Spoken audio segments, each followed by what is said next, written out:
Welcome to the NBA Carousel. I'm Megan Price, your host and regular season Spurs representative. The NBA Carousel is brought to you by Sideline Sports in conjunction with Fantasy and Flavors. We are now in the NBA Conference Finals, and there has been tons of drama since our last show. In the West, we have the Clippers versus Phoenix, and Kawhi has a possible ACL tear, while CP3 has COVID, and both of them missed Game 1 last night. In the East, we have the Bucks versus ATL series, which starts on Wednesday. A couple of teams are without coaches now at the moment. New Orleans parted ways with Stan Van Gundy, as well as Washington parted ways with Brooks. But let's jump right into the show. We have Will Vogel covering the Utah Jazz. Hi, Megan. Hi, Will. How are you? It's bittersweet. It's kind of my last show for the year. Yeah, definitely. But, I mean, we have other shows. We do have other shows that I'm on. Thank God for that. Woo! Right. Well, you know what? And just on the bright way to look at the bright side on things, my season wrapped up weeks ago. So, Yeah. At least you got some playoff. My first team wrapped up. This is basically my adopted team. Right. And so also there was a little bit of news with the team that you actually represent most of the year. LaMelo Ball got Rookie of the Year since we last talked. Let's talk about that. Oh, well-deserved. Very well-deserved. He was out for the year, but for a little bit of the year, but still, the court vision of this kid is insane. Oh, yeah, this very guy talented. Can pass. This guy can shoot. This guy can rebound. He is a perennial, in my eyes, future triple-double machine. I think he's that good. He played great this year. Anthony Edwards also played well, who was the runner-up. Tyrese Halliburton did too. Mm-hmm. But LaMelo Ball was consistently great. Like, sure, sometimes he had like 5-point games, but he would have like 10 assists plus games. And guy is just going to be a future like past first point guard, and he's going to be the future of the point guards along with Trae Young and a few other young guards. And I just think he's going to get better and better and better as the years get on. And luckily I saw him one game in person. I was fortunate to go to one game. And guess what?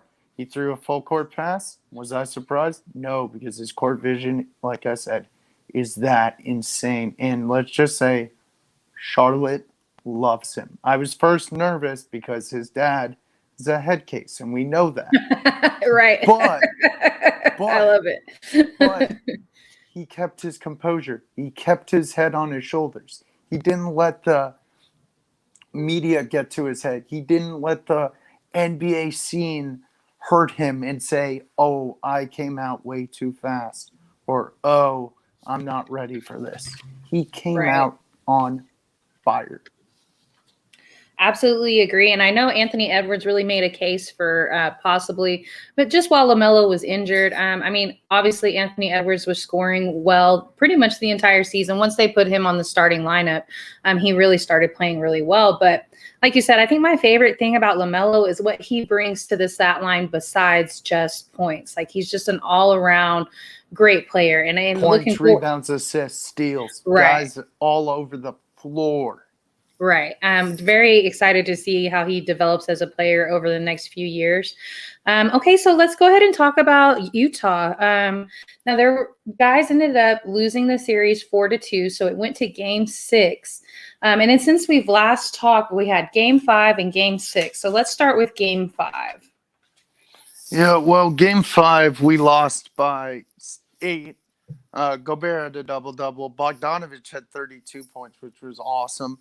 Mitchell had 21 and Clarkson had 15 off the bench. But Clippers, even without Kawhi Leonard, Paul George stepped up tremendously. Like, sure, he's been known as playoff Pete, but I think people are going to realize, hey, I know he's struggled in the past with the playoffs, but this is still a top 20 player in the NBA.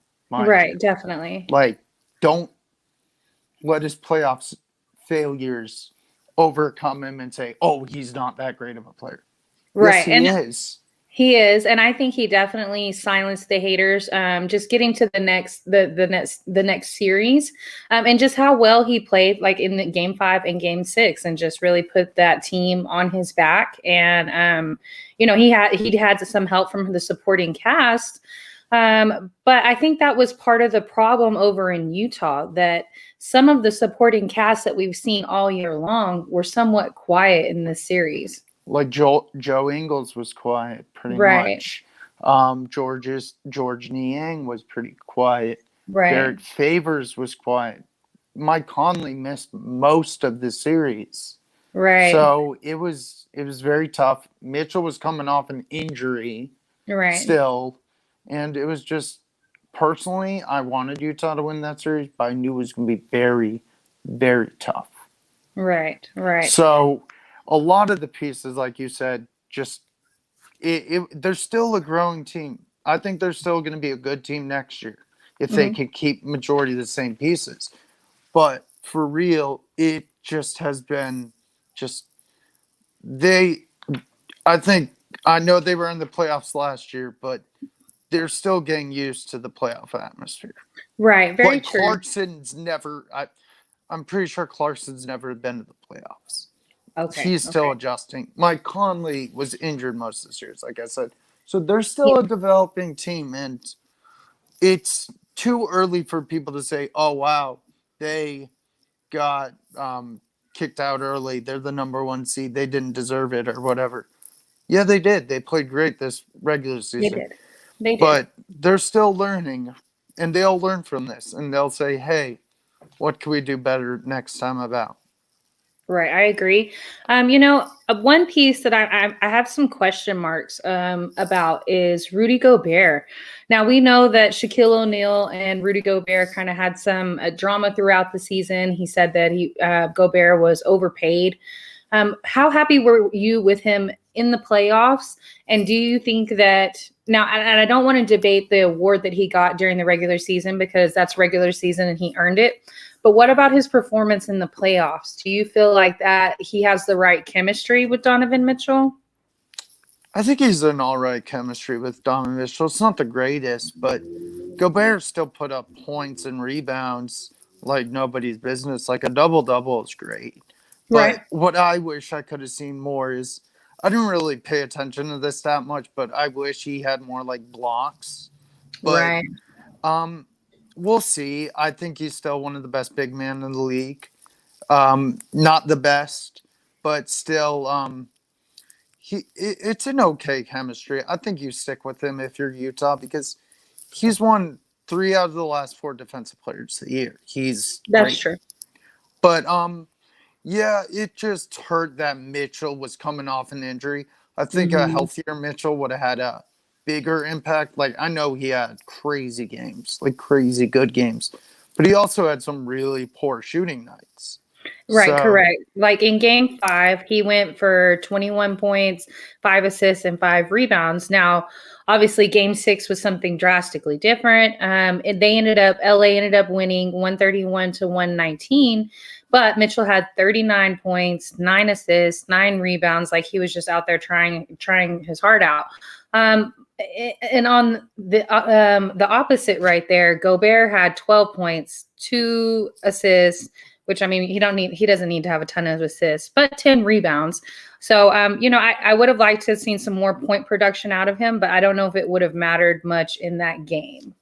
Yeah, game 6 is a lot of pressure, and if I'm not wrong, it was in LA, wasn't it? I believe so. Yeah, I think it was in LA, which is a tough environment. Yes, it is. It just, I wish more of the supporting pieces showed up, like Ingles and those guys, because they're good shooters. Like, Bogdanovich had an all right series, but I wish he could have stepped up a little more. True. I completely agree.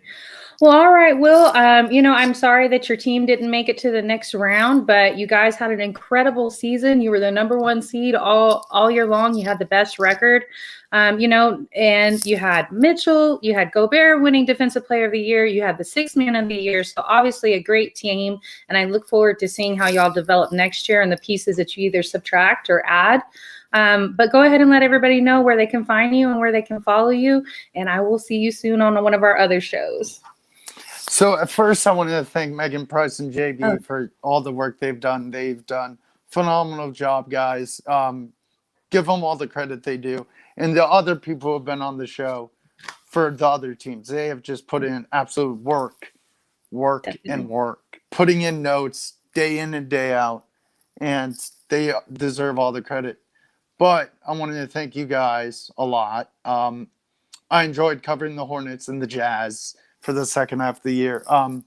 But you guys could find me hopefully here next year. Most likely, I'll be covering the Hornets again, and I'll probably adopt the Jazz again because I had so much fun taking the Jazz part halfway through here. I was like, oh, I'll take them.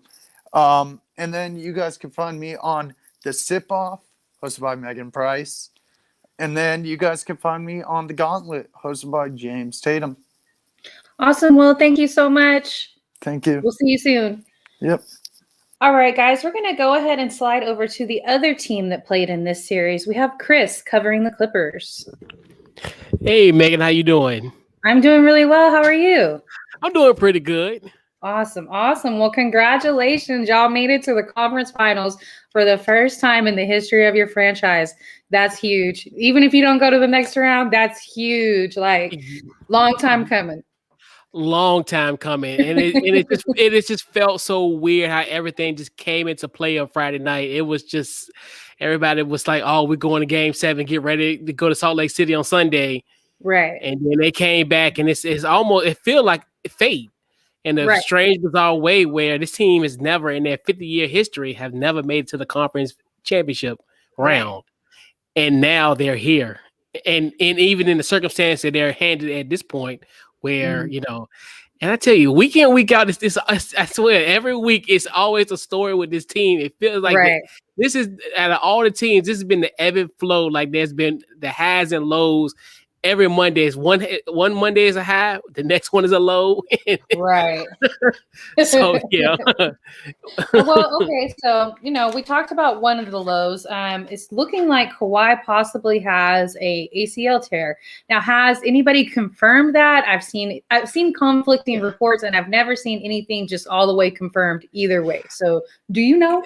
No, and that's probably by far the biggest mystery in sports today, because the initial was they were saying, well, Kawhi is going to not going to travel to Phoenix for game 1 and 2, so are they leaving it open for game 3 for him? But then I've even heard reports even if he had that if he had that injury, it would require like surgery right away, from what I was told. But then, why no one isn't saying anything definitively? So a part of you think to yourself, will he be available for game 3? Or is this, or the situation? So it's mystery. It's almost, at least with the, it's almost kind of like Chris Paul-esque, kind of like where, this window, this time window they're giving you is kind of like in a weird way. It's framed. It's nothing concrete. Normally, like injury or any type of injury, it's going to be diagnosed. There's speculation, which is really bizarre since the injury happened last week. Like no one, like hasn't got an MRI. He hasn't, like, why is this like a secret? Like if it's, because to me it feels though he'll be able to play potentially in game 3. The way the reports are coming out, the way things are, kind of what you read, what the tea leaves are saying, that he could potentially come back in game 3, which I don't know. So maybe he just has something kind of like what Embiid had, and he had a meniscus tear or an MCL tear, and maybe it's not actually the ACL, the big one, So maybe it's not that, or I've never. Kawhi hasn't played through a whole lot of injuries in the last few years. And so I feel like if he does come back and play, it's probably something that's not as bad. And hopefully that's the case. I hope it's not as bad. And so you guys had game 1 last night, and you alluded to CP3. CP3 has COVID, but he's a fully vaccinated. So the length of time that he has COVID might be less than some of the players that had to miss out this season because of COVID. So, hopefully we see him back real soon as well. Now, last night, the game went towards Phoenix. It was 120 to 114. And one thing I wanted to talk about was Boogie Cousins coming off the bench for y'all. Like, I love seeing it. Yeah, and that's another thing where you look at and it really just shows you the depth of the Clippers team, as we talked about just about every week with this team, where you have these so-called unsung heroes. Where in one game pretty much we talked about Nick Batum kind of getting back to he's not the Charlotte Nick Batum anymore. He's having solid contributions. Terrence Mann, another one who living now in Clipper folklore right, with that 39 points in game 6. And that you look at Boogie Cousins doing his thing, and it's just like one of the things where this team, just about everybody off from that bench has stepped up in some kind of way. We look at Luke Kennard, also we look at Rondo at times, but yeah, that's one thing too. It's just it's a testament of the coaching staff and this depth where these guys, they theoretically come out of nowhere because the previous performance they only had a few minutes here and there, a few little burn, but when they in the game they stay ready. So to me, I think that's a toolage under Ty Lue and his staff to get those. He always had those guys ready, instead of saying stay ready. You have to prepare if you stay ready. So that's what it looks like how those are.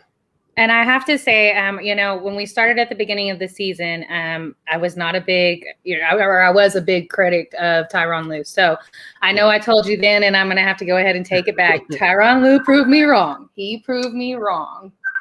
Yes, and and his adjustments, and I think someone, I forgot which analyst said it, alluded to, but yeah, think about it. We still got to give him respect for being down 3-1 to we arguably one of the greatest teams in NBA history, and to come back from that. So that's and you look at what he's doing this year. I mean, especially being down 0-2 in the first round and the second round, and facing elimination in the first round 3-2, and then ended up coming back in the 7th game, and then look at this where he didn't have Kawhi Leonard in both the 2 games. Because when they announced it Wednesday, like if we did a show on Wednesday, it's been doom and gloom. And so it's just and then he was able to adjust. You look at as far as how he did with the lineups, and now you look at Paul George. And I think he knows like each game he has to perform. So this so I think he handles that pressure now because he knows they have to counter him. Like he can, I don't know if he can, he could like have a semi good game. He could probably have maybe like 20 points and Kawhi have like 40, whatever, and they could still win. But he's gonna have that. He's gonna have to come out every game and play and ball out from here on there. Even if Kawhi comes back, and we know if he does come back, he's not gonna be 100%. So he knows now from now to the end of the season, he's the number one guy. He's gonna be the one who's gonna have to step up. So I think he, in a weird way, that might help him elevate his play, knowing that he's the man. Yeah, I kind of like that aspect of what you said there. Now PG had 34 points in the first game, and Jackson had 24 points. Unfortunately, and then Cousins had 11, and so those were the only 3 players in double digits. And to go to the flip side there, they had Bridges, Crowder, Ayton, Booker, Johnson, and Payne all in double digits. And so you definitely need some more point production, and obviously you would want that from Kawhi. But had Terrence Mann had another big game like he had, y'all might have had a better chance at this game. Now, it wasn't a blowout. It was only 6 points, so you guys still stayed competitive. But, if it were me, I would really want to see some more production, like you did in the last game 5, game 6 out of that last series. Like, guys, you got to rally. You definitely got to, rally around PG, because PG's done his part the entire playoffs. Like, there's been a few games where he was lower on point production, but it was still like 22 points, 23 points. So it wasn't like he didn't show up. Yeah, and you look at even now, especially with not having Chris Paul, you definitely, but even in this game, they had their chances. They were in the game. It's kind of remind me of how the first 2 games in Salt Lake City were, where they were, pretty much primarily game 1 of the Utah series, where they were in the game for the majority of the time, and then just in the 4th quarter, they just kind of ran out of gas. And that's another one where they had another big performance by Devin Booker having 40 points. And then, so that's another thing where I know when Chris Paul comes back, if he come back tomorrow or he come back in Game 3, the team's definitely going to be a little bit different. And I still think this Clippers team definitely does have a shot. The bench really helped Phoenix last night. I think they shot, like 50% from the field, so they were on fire. That bench, they had good contributions for like Cam Johnson and what have you. So some of those things might potentially drop off. And I'm not, Devin Booker is a great player. Is he going to average 40 on us the whole series? I doubt it. Right. It's a possibility. But yeah, it is a possibility. You are correct. It's a good possibility.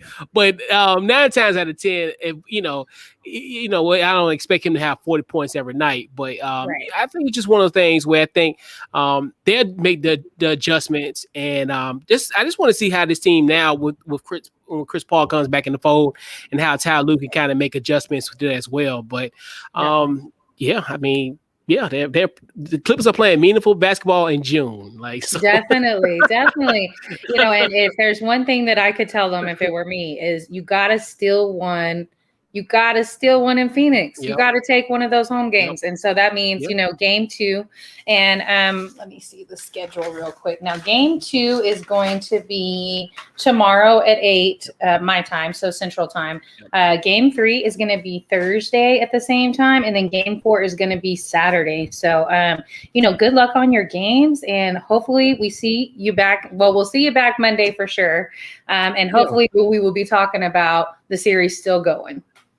Yeah, hopefully we'll be previewing a decisive Game 5 potentially. So we'll see how everything goes. And, definitely. And congratulations. Hey, like I said, this is the furthest y'all have ever been. So just kind of bask in that and let everybody know where they can find you, where they can follow you. And we'll see you next week, Chris. Yes, indeed. Follow my podcast, Couch Coach Live. Anywhere you get your podcast, Spotify, Apple, you name it. Social media, Facebook, Twitter, Instagram on the Couch Coach Live. The live show every Wednesday at 8 o'clock Eastern Standard Time. And I'll catch you guys next week. Thank you, Chris. All right, guys. We're going to go ahead and switch over to the other team that's in that series. We have Chong covering the Phoenix Suns. Hey, Megan. Hey, Jordan. How are you? I'm good. I'm glad I have internet up in the mountains. Awesome. Very glad. And relatable because I was in the mountains a couple weeks ago. So, well, congratulations. You guys were able to get the win in Game 1 against the Clippers. Now, I know that in last week's show, we talked about the ideal matchup for you guys was actually Utah, and that didn't end up working out that way. So let's talk about your concerns with the Clippers and then kind of your thoughts on Kawhi also. Like, do you think how injured do you think Kawhi is? Because that's what everybody's talking about. Kawhi Leonard, he's always seems to be, I wouldn't call it injured, but he's always kind of injured. But the fact of the matter is I don't know how injured he really is. I haven't looked at the injury report, but they definitely missed him yesterday. Although the fact of the matter is they still have Paul George, one of their better players. You look at it, I think he had 30-some points yesterday. 34. He has to carry that team still. But for the Suns, we didn't have Chris Paul, and I don't think he'll be back for Game 2. But we didn't need him. We had Devin Booker putting up numbers, and we actually shot pretty well, especially in the fourth quarter. That fourth quarter was the decisive quarter. You look at it, and we shot 41.7%. Clippers shot 34.8%. If we can do that on defense with, Ayton and Bridges, we'll be fine. But they will – I'm assuming that Kawhi is going to be in this series at some point. That's kind of the vibe that I have as well. I think we'll see him. Now, I don't know if it'll be Game 3, Game 4, or whenever that is, but I think that they will most likely I think we'll see him. Now, I don't know what percentage of his health that he'll be at, but agreed. And hopefully we see CP3 pretty soon. I'm thinking that because he was fully vaccinated whenever in February. So, hopefully that vaccination will help shorten the time that he's sick and it won't be as bad. And so when he comes back, hopefully we see Chris Paul at 100% as well. For sure. And I was still surprised he was in the COVID protocol because he got the shot. But then again, I don't know if he got 1 or 2, but it doesn't matter. The NBA is going to let this slide with, LeBron James. Why not let this one slide? But again, I don't know exactly what went on there. But once he did test positive. So there's the difference. Yeah, he did test positive. Now LeBron just broke protocols, but CP3 tested positive. That's true. Good point there. But I just think, Devin Booker, and we've talked about this, he's not looking like a rookie, and he didn't look like a rookie yesterday with a triple-double. But we still need CP3 just to be that, game manager to, do the assists. And it's amazing what he can do out on the court, especially with his vision. Definitely. He's that facilitator that you want. Definitely. We always call him the floor general. So, who out of yesterday's game did you see that really kind of shocked you with their performance in a positive way? Who were you happy with? Honestly, well, besides Booker, we can go on and on with him, but the bench actually scored 22 points. It doesn't seem like a lot, but you do need the bench points against the Clippers because of the fact that we can play defense with even Cameron Payne. I mean, he stepped up playing the point to actually start the game. That was the key.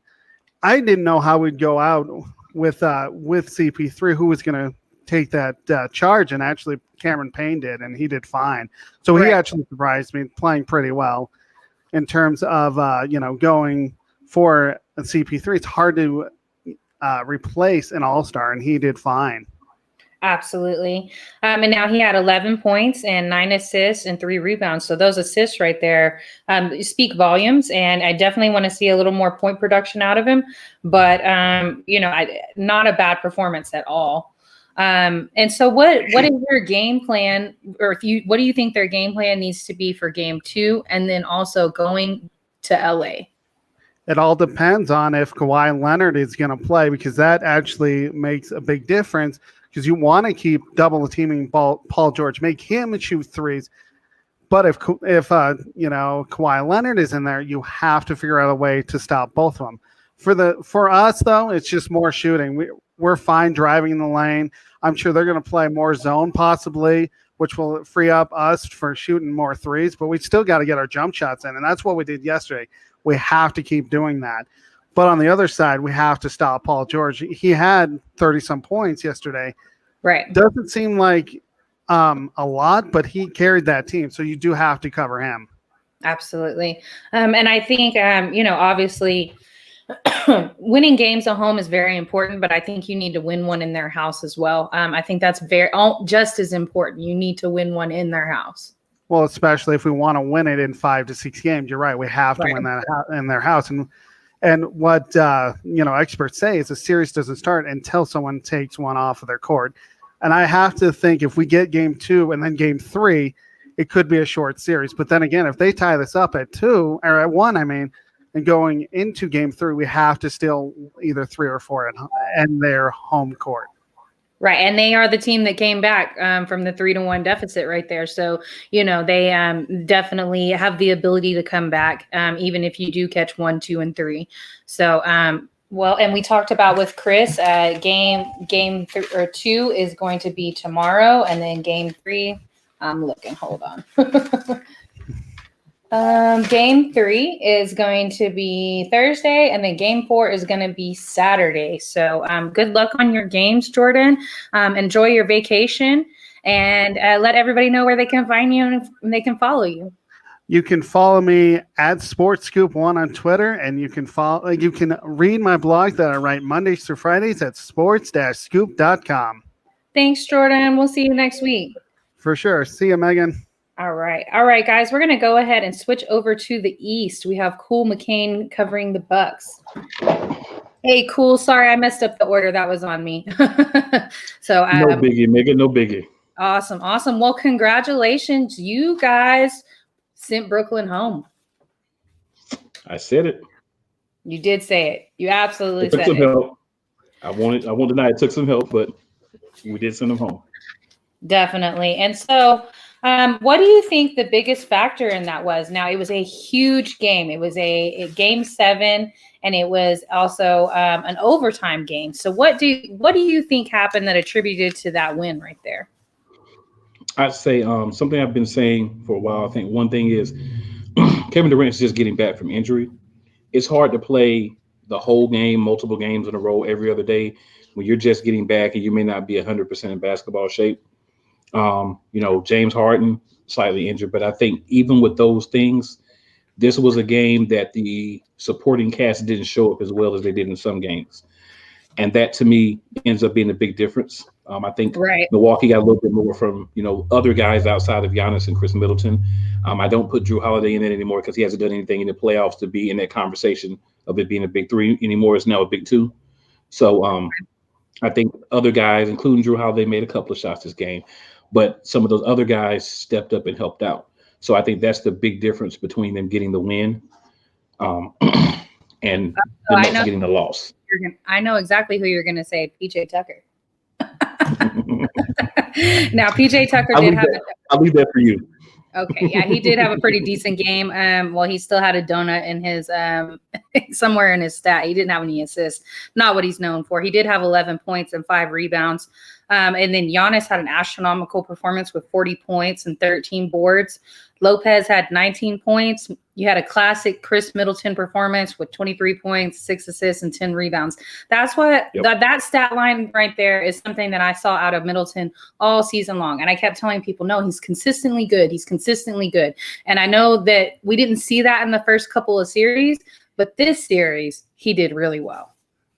Agreed. And this was a series that he had to.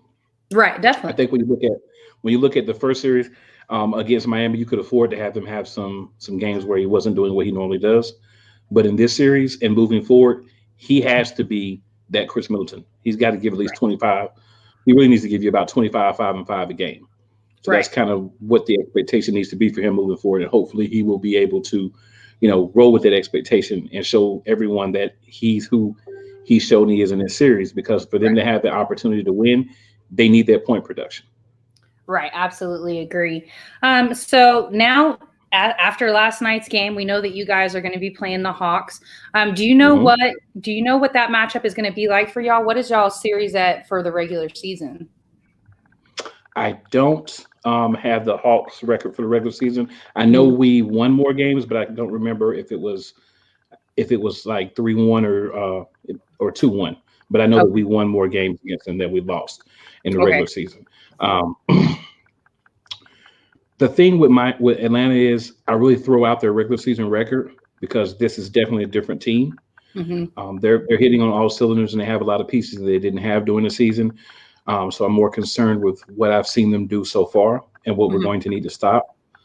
Drew Holiday has been playing very well on the defensive side of the ball. So I think him against Trae Young will be a good matchup. I think we're going to need to see some Jeff Teague in this series.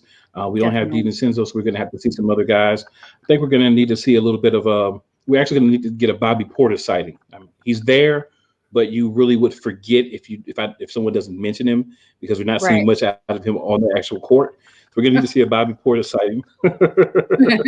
Okay. We're going to also need to see. Oh, go ahead.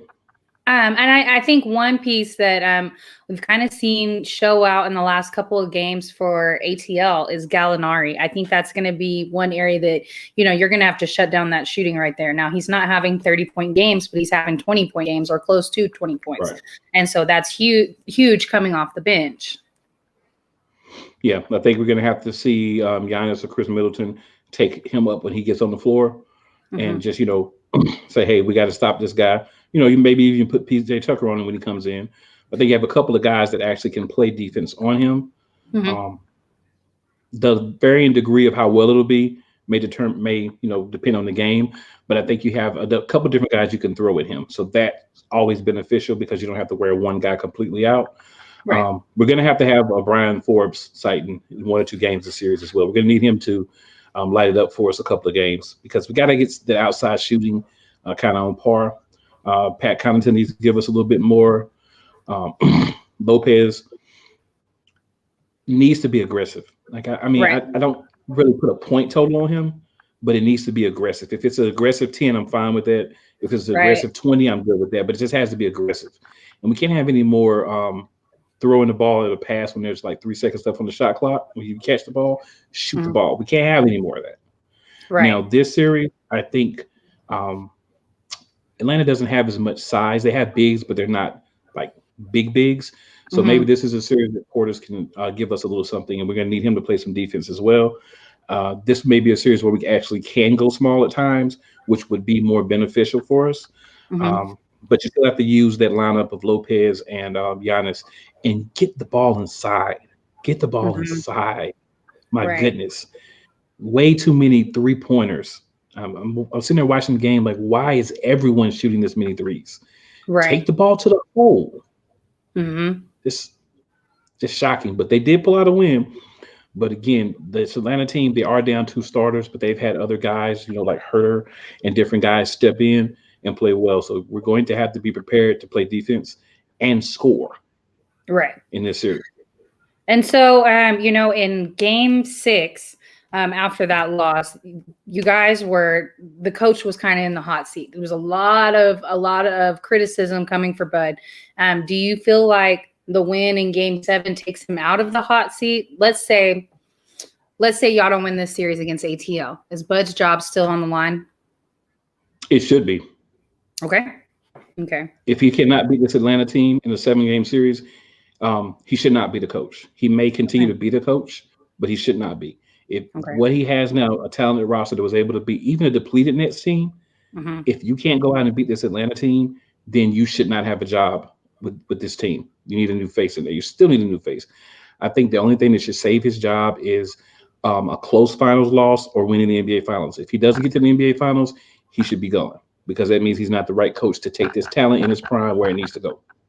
Agreed. There were several decisions that were his that were very questionable in the last series. And so I definitely agree. And, honestly, you already heard who I want over there, who I think is the right fit, and that's Dawn Staley. But she was actually announced to be the women's national coach today. So I don't know what will happen with that. But, if I want to see, just like you said, you want to see Brooke Lopez play aggressively. I need to see an aggressive coach in Milwaukee. And I think that's what Giannis needs to take it to the next level.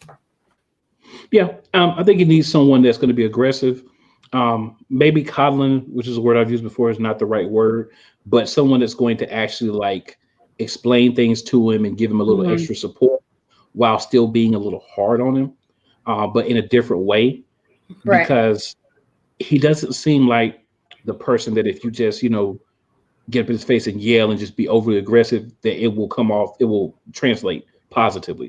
So I think he needs somebody to be more holding his hand a little bit and just, hey, this is what I need you to do. This is what you got to do. This is what you have to work on. Now, if you don't do the things, these conversations are going to become different. But if you work on these things, you can keep things here. So I think he needs that. Get him to San Antonio. Pop can coach him. No, I don't think Milwaukee wants that to happen. He does need somebody that's going to actually kind of bring it out of him, but bringing him out of it slowly, his shell a little bit. He's been coming out, but it's still you don't get the best Giannis every game. And you need more of that in the playoffs. And I think coaching has to do that. Veterans can get it out of him sometime, but coaching has to say, hey, this is your team, Giannis. You need to go out there and make plays. If you feel like it's a 3, we're going to have to live with you shooting a 3. I don't want you to do it, but if you feel like you can make it or you feel like you can get the rebound off of it, I can live with some of them. And then PJ Tucker has to put some points on the board for us. It doesn't necessarily have to be 12 points a game, but if we can get a couple of games where he makes points, because one of the things I've noticed, games where he scores, we normally win. Agreed. And, there's been a couple of games out of the last series that he did decent, and that was the difference maker. And so I have a lot of problems with 0 points from a player. I know that he brings more to the stat line than just that, or he brings more to the game that the stat line doesn't necessarily, it doesn't show up on, but I hate 0 points. Put up 4, put up 6, something. That's just my opinion. Put up something. Because if you whether you're a starter or you're coming off the bench, you're on an NBA team. You need to put some points up. Yep, and they got to be able to step up. If you have games where Giannis is not playing as well, you have enough other talent around, guys. You got to step up. If there's periods of time where he's not playing well, there's games where he's not playing well, that shouldn't mean that they lose the game. Other guys at this point in the season should be able to step up and say, you know what, Giannis ain't got it tonight. I'm gonna drop this 15 to 20. I'm gonna help make up for it. You need that because Absolutely. clearly Atlanta's gonna probably put Collins on him, and then Mhm. that's going to be a little difficult for Giannis because Collins is another guy that's a jumper that can Mhm. shoot the three and will be aggressive and attack the goal. So I think that'll be a good matchup. That'll be more difficult than the matchups that Giannis had in this past series because honestly, he didn't have really difficult matchups.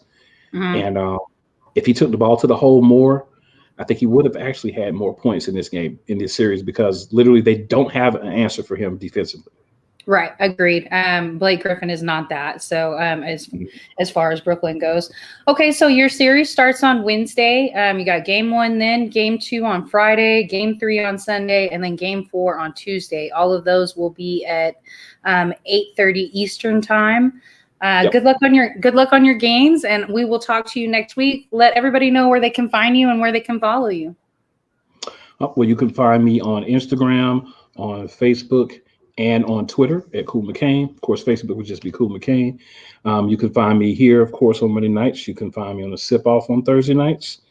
You can also find me Friday nights, new time, 7 p.m. Eastern Standard Time. PlayCallerSportsTalk.com, fully interactive. Hop on with us and let's talk sports. Thanks, Cool. We'll see you next week. Alrighty. All right, guys, we're going to go ahead and bring on the other team that was in this series. We have Steve representing Brooklyn. Hey, Steve, how are you?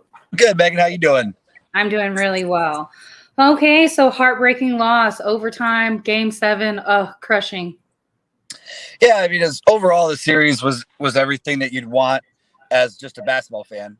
Go Right. 7 games, go overtime with that 7 games.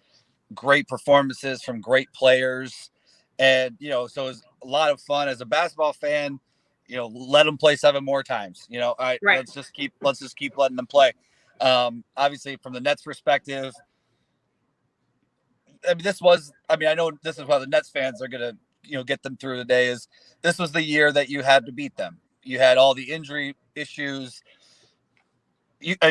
Cool made a great point that I didn't even think about until he just said it. Is Durant hadn't been back for that long, that he might not even have been 100%. Obviously, James Harden was nowhere near 100%, and then obviously Kyrie didn't play.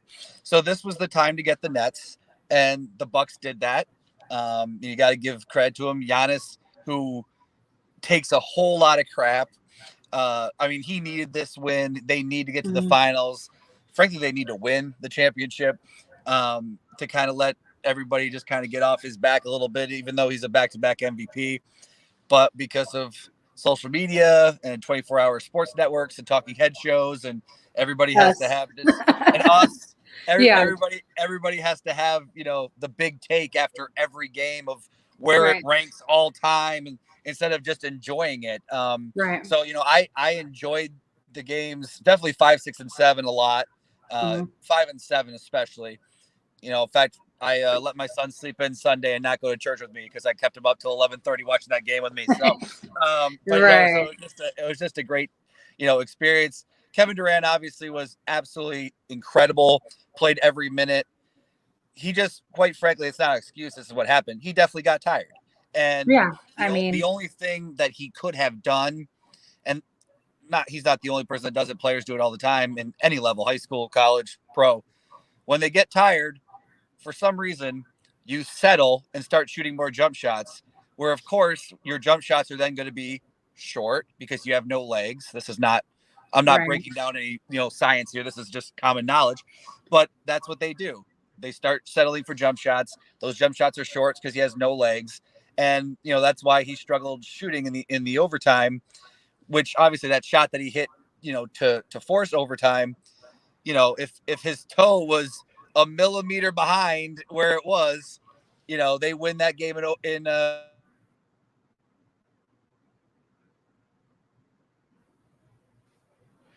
Oh, we lost sound. Oh, There sorry. we You go. still there? There Okay. we go.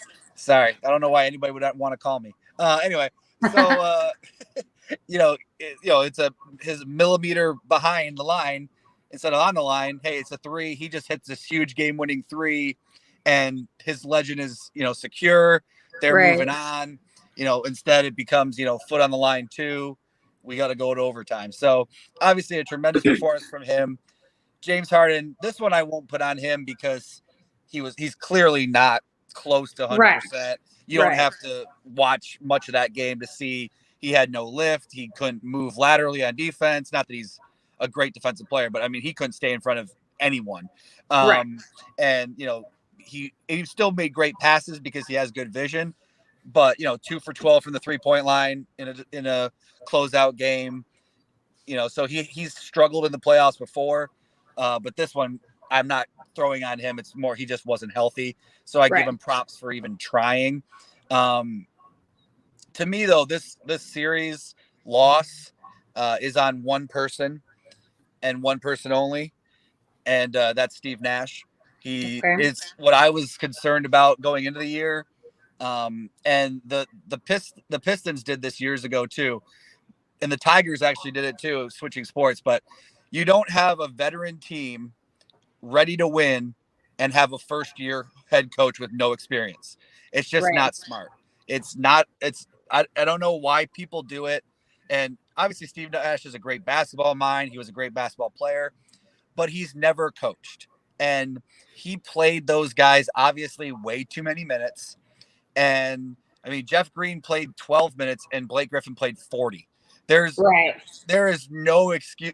And Blake had a good game, but you got to give him a minute here and a minute there so that he's not playing 40 minutes. We've talked about it on this show that you're trying to get 20 to 25, minutes from Blake, and he had, and that's 40. it. Yeah. And that's it. James Harden, who is probably 50%, maybe, played every second of an elimination game. Again, props to him, but you have to help out your players a little bit.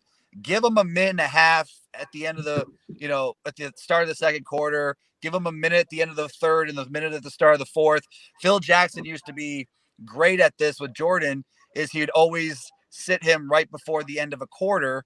So that he might miss a minute and a half of game time, miss 45 seconds at the end of the third, 45 seconds at the start of the fourth, but you actually got 10 minutes of break because you had, the quarter break. And then, so you have to do stuff like that.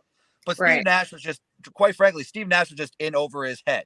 The fact that, the rotation, some of the sets that they ran out of timeouts were horrible. And you get bailed out a lot when you have one of the best offensive players to ever play the game.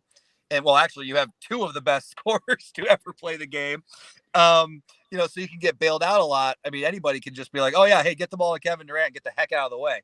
But some of the things that they did, just watching it was really bad.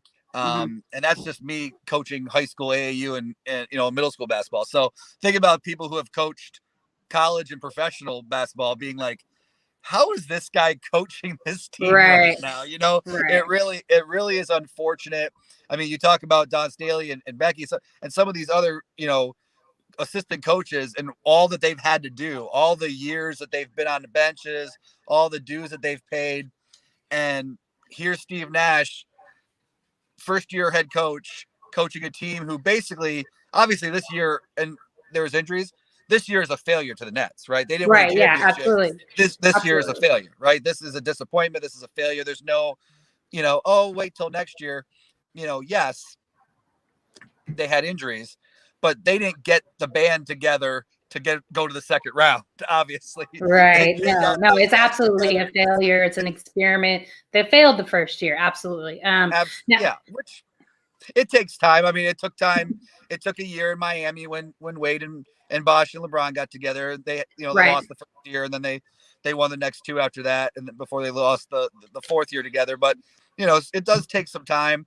But yeah, again, I'm not saying that anybody could coach him better than Steve Nash did, but I am shocked at how poorly that team was coached. And that's kind of what I was worried about, is during the regular season, it's not going to matter, obviously, but during the playoffs, like there's no doubt, like just using your Spurs, if Pop was coaching that team, the Nets would have won that series in 5, without, because he's that much better of a coach. And he's that much better of a coach than Bud too. So I saw poor coaching from both. Bud's the best coach in that series, and Cool wants him gone. So that just lets you know how bad Steve Nash is. So right, I agree. But yeah, it was just basketball wise, it was fun to watch. I'm happy for Giannis. I'm happy for the Bucks.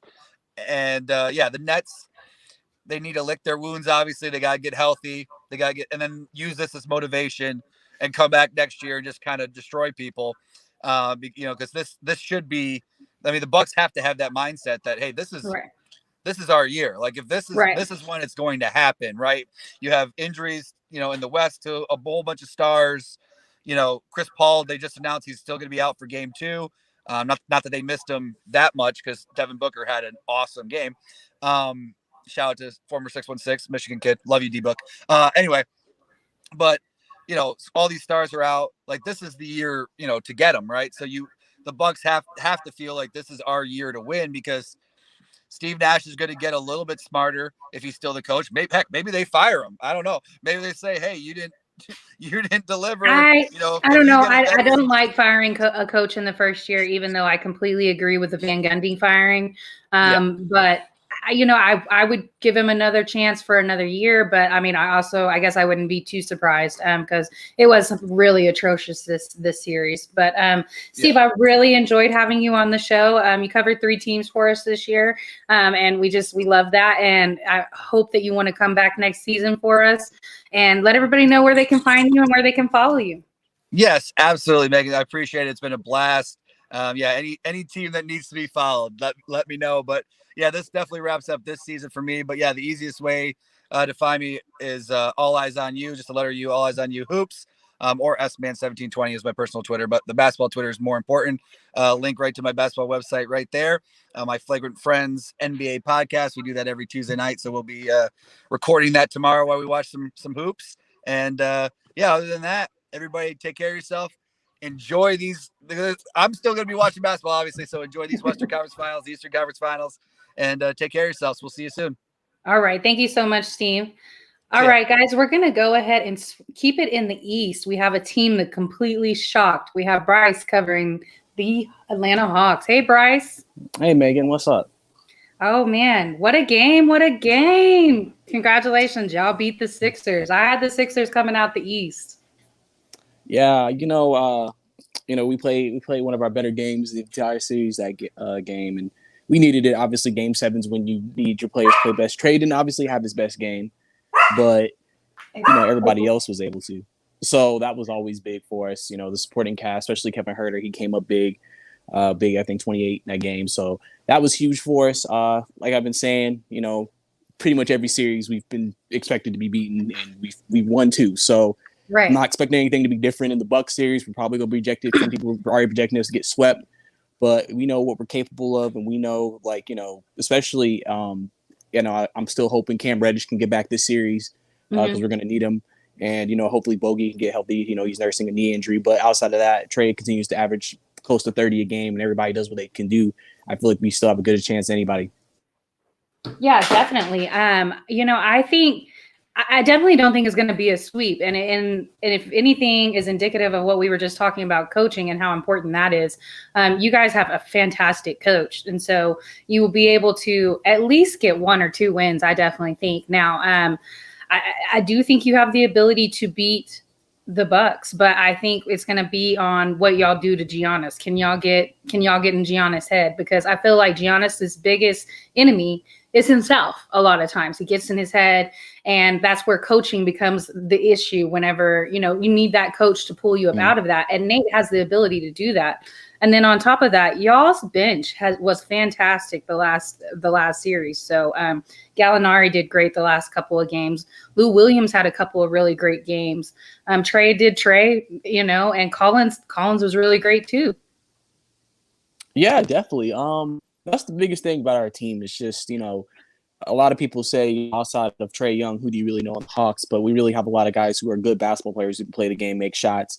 And that's what I think a lot of people are realizing watching through the playoffs, watching this team for the most part. So, and I think also the thing that really helps us is that, we knew coming into this that we weren't going to be projected to be, that team coming out or even in this position. So that's also been added motivation. Atlanta the entire year has used not getting national television, media not talking about them, things of that nature to help boost and keep basically have this huge chip on their shoulder. We have no all-stars, even though Trae Young should be an all-star, but that's a different story.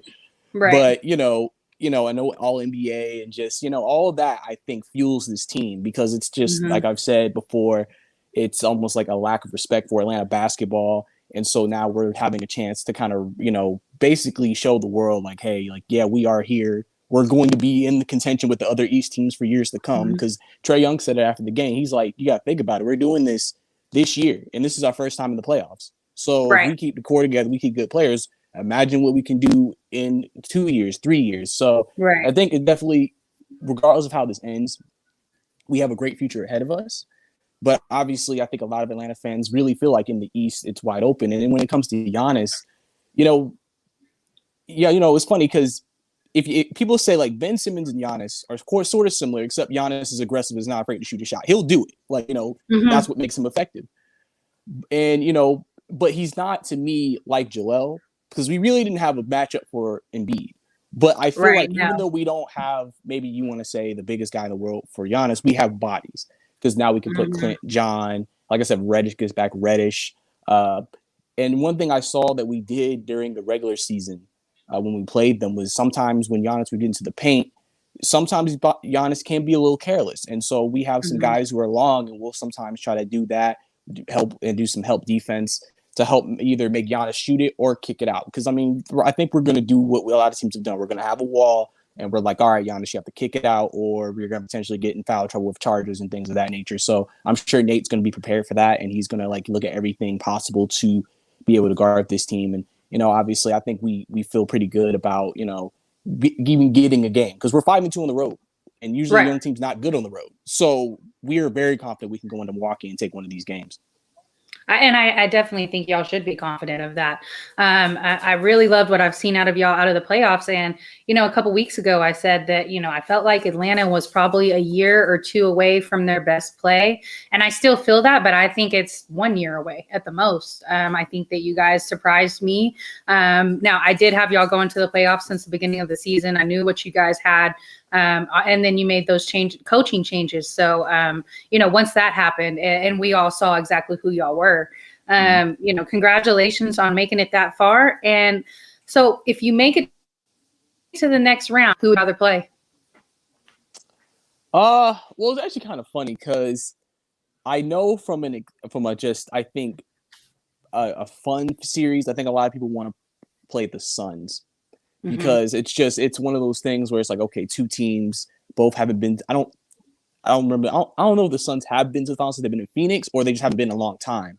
But both teams haven't been there in a while. The Hawks haven't made it since they were in St. Louis. There's a lot of that storyline. Plus, I think the Trae Young versus Devin Booker matchup excites a lot of people as well. Him and Chris Paul. So that's a matchup I would really like. Clippers. I wouldn't be afraid of that matchup at all. I feel like we could beat the Clippers in a 7-game series, even though that sounds crazy, but I do because I don't feel like there's any team out of the West that we're just like we have no shot. Like I feel like we feel confident against either team. So to me, I feel pretty good. Y'all beat the Sixers in a 7-game series, so I don't feel like that's just crazy to say. Like I think y'all are very viable and have a lot of validity in these playoffs. So well, I just wanted to say congratulations on making it this far and let everybody know where they can find you and where they can follow you and come back next week so we can talk Hawks. Yes, definitely. You can find me on Twitter, Instagram at Bricey_2K, where I keep all my sports articles, posts of Falcons fans and Hawks fan shows. Just got a Falcons fan show up today. Plus, get a Hawks one up tomorrow. You can also follow me, subscribe to my YouTube at Bryce Lewis, and also go to my page where I write right now, currently Atlanta Hawks articles because they're in the playoffs at Bricey2ksports.com. So catch me all there for all your Atlanta content, I guess. Thank you so much, Bryce. We'll see you next week. No problem. Thanks, all right, guys, we're going to finish it up this week with the other team that was in that series. We have Jay covering the Sixers. Hey, Jay Nelson.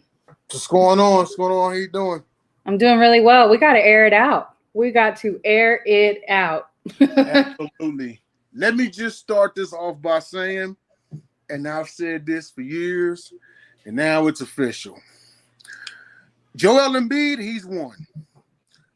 Tobias Harris is 1 alpha. Ben Simmons is just some guy. Just some guy. Because everybody that's watching, everybody that's been on this show, I would put money on it. Any one of us would have given better effort than Ben Simmons did. Right. Any one of us. I don't care if we score 1 point. Can you look like you want to be there? Right. Can you look like you want to be there? You know Right. what Shaq said it best last night? He said all he had to do was just be aggressive. If That's he it. would have been aggressive, he would have been a much better use. You cannot 5 points. 5 points. What got me off of his stat line, what got me was 13 assists. You know, and I mean, I realize he is the point guard, but he's not that point guard. We know he doesn't really do that. No. Like what he does, he rebounds, he plays some defense. He's not that facilitator that CP3 is, right? So you had 13 assists because you didn't want to shoot the ball. That's why you had those assists. You were too scared to shoot the ball, so you passed it off all the time. That's how you got those assists. He's too scared to shoot the ball, and the thing about it is this, and I mean, this both goes on him and on the previous GM that was delusional enough to sign him to that deal. I'm willing to bet you wherever he is, he's on a hot seat for his decision making. Because ain't no way in hell does Ben Simmons deserve $177 million. No, okay? There's no way. I feel like if I as a head coach should not be talking to you about your confidence. That's middle school level stuff. Right. That's middle school level. I'm pulling you in my classroom after class now, all right? You know what it kind of reminds me of? You remember on Coach Carter when Samuel Jackson told the Hispanic kid, when you open on the wing, shoot it. Right. Oh, yeah. Yeah, definitely. Megan, that's high school level ball. They shouldn't have to say this to Ben Simmons. No, they should not. Getting $177 million and you scared to shoot? Definitely. I said he was trash for years. People said, you know what? Give him another chance. I said, okay, all right. I'll give him another chance, you know? But we're talking about a man who some analysts, including Stephen A. Smith, said he was a jump shot away from being the next LeBron. And I didn't believe that anyway, because when all the hype came through about when he won Rookie of the Year, obviously we see it should have gone to Donovan Mitchell, but I mean, rookie year, whatever. Donovan Mitchell has progressed so much since then, and Ben Simmons has not. He hasn't progressed whatsoever. And so, I know Doc is new to this system. He's new to the team. I don't think this loss in this series is on him. But absolutely Ben Simmons. And I liked what he had to say, because he said today that he didn't know going forward if Ben Simmons was the starting point guard anymore. Like, okay, finally. Okay, make this decision. And I don't know if you necessarily get rid of him, but you definitely bench him. Well, but you know what?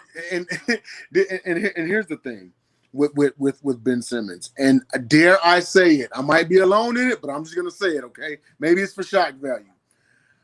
A lot of y'all are saying this is confidence. Half of me is saying he's just lazy. No, I think it's laziness. 177 million. Money. Yeah, no, 177 million. You can't hire somebody to teach you how to shoot. Exactly. And you didn't want to put in the work. And to further solidify my point about him being lazy, the best comment I read on Bleacher Report last night said, Jaylen Brown, he was not known as a shooter coming out. He was a slasher. Right. Now he's one of the more prominent shooters in the league. Right. Ben Simmons has been out since that time period and can't even do a jump shot. That goes to show you who cares about the game and who doesn't care about the game. Absolutely agree. I absolutely agree. So this is just my hypothesis on it. I think it's less a confidence thing. It might be a little bit, but I think it's less a confidence thing and more he's just flat out lazy. I think it's laziness and possibly confidence. Just flat out lazy. But I definitely do think that there's some laziness there, because, like I said, you get signed to almost a max deal, and you don't want to improve on what everyone is telling you. Like, everyone's telling you, like, hey, this is where you're lacking, but you're great. You're great. You know what I mean? But you're lacking in some areas, and so you don't want to make your craft the best. That's laziness. And you know what? I can understand if, say, like, for example, you get out there on the court, right? Let's say you go for the WNBA and you're giving it your max effort, but it's just not your sport anymore. Okay, I get it. We've seen that Simmons can play ball. Yeah, oh, he can. We've seen when he wants to. And that's the thing. Therein lies the problem.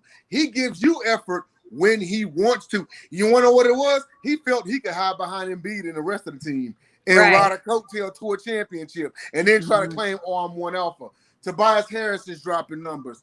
Embiid's dropping numbers. Yeah, sure, he's got his ills. He had 8 turnovers, but he had 31 points. What the hell? He also has a torn meniscus. He played through injury. So I mean, I don't think there's not any criticism that I have of Joel in the playoffs whatsoever this series or the series before. Now I know there were some games where he had some slower point production nights, but it was only like one game a series where he had like 20 points. The rest of the time it was 30 plus or close to 30. So no, I don't feel like this loss is any on Joel whatsoever. I hated seeing his post where he just, he had a message for Philly fans. He said he let them down, and I don't think that's the case at all. I don't think he let them down. I think it was Hack Simmons. I think that all of Philadelphia knows what's up. I think that it was so bad. It was so bad. I was joking around last night, and I said, "How much would it cost to suit McNabb back up and have him play for the Sixers? At least he had a jump shot at Syracuse." That's funny. That's a damn mess.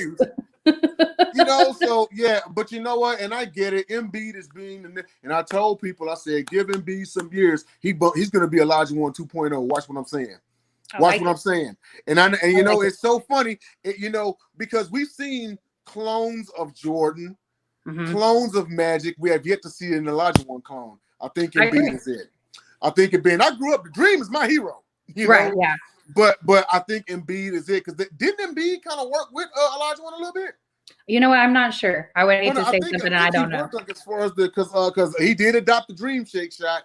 He did, but it's just like everything about it is Embiid. I think he's next to take those shoes, but Simmons got to go, man. He does, and you know what? Now the Rockets look that much smarter for not taking a deal. Oh, yeah. Oh, definitely. It's going to be a different year for Houston, and that's who you normally are the rep for. So I look forward to the draft and seeing what you guys do in the draft.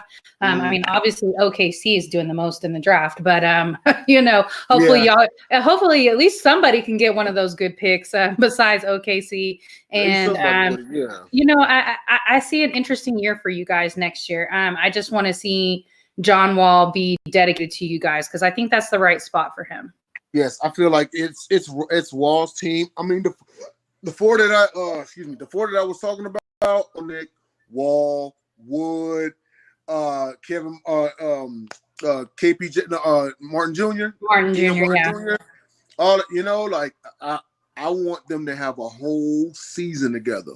Right. A whole season together, Wall, and I thought Wall did pretty good coming off a long-term injury, a major injury, See him go healthy for a year. See Wood go healthy for a year. Have him get that chemistry. I really think we could take 5th or 4th seed next year.